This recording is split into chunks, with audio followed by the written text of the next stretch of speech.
இன்னைக்கு என்னோட breakfast plate தான் உங்கள் கூட ஷேர் பண்ணிக்கலான்னு இருக்கேன். ஒரு குட்டி மினி ஊத்தப்பம். ஊத்தப்பம்ல இந்த குட்டி குட்டி பபிள்ஸ் வருது பாருங்க, அதுதான் அதோட பியூட்டியேமோ. நம்ம வேணா மேலே கொஞ்சம் கேரட்டா கொரியாண்டர் அதெல்லாமே தூவி விட்டுக்கலாம், ரொம்ப டேஸ்ட்டாக இருக்கும். நான் ஆயில் வந்து 1 டீஸ்பூன் அளவுக்கு தான் யூஸ் பண்ணியிருக்கேன். இதை அப்படியே கூட குக் பண்ணி எடுத்துக்கலாம், பட் எனக்கு திருப்பி போட்டுக்கிட்டா பிடிக்கும். ஸோ அது என்னுடைய ஃபுட் ஹேபிட்டில் ஒரு குட்டி சேஞ்சஸ் பண்ணலாம் அப்படின்னு சொல்லி டிசைட் பண்ணியிருக்கேன். ஒன்றும் இல்லை, ரைஸ் வெரைட்டிஸ் வந்து முடிஞ்ச அளவுக்கு கம்மி பண்ணிக்கலாம் அப்படிங்கிற ஒரு குட்டி சேஞ்சஸ் தான் நான் பண்ண போகிறேன். பெரிய சேஞ்சஸ் எல்லாம் எதுவும் கிடையாது. ஸோ ஃபைபருக்கு கேரட் அண்ட் ஆப்பிள்ஸ் எடுத்துக்கிறேன் நான். ஒரு ஆப்பிள் அண்ட் ஒரு கேரட்.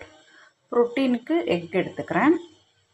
ஒரு ஹோல் எக் எடுத்திருக்கேன். எல்லோ கட் பண்ணுறது அந்த இதெல்லாம் கிடையாது. நான் எப்பயுமே எக் வந்து வித் எல்லோ தான் எடுத்துக்குவேன்.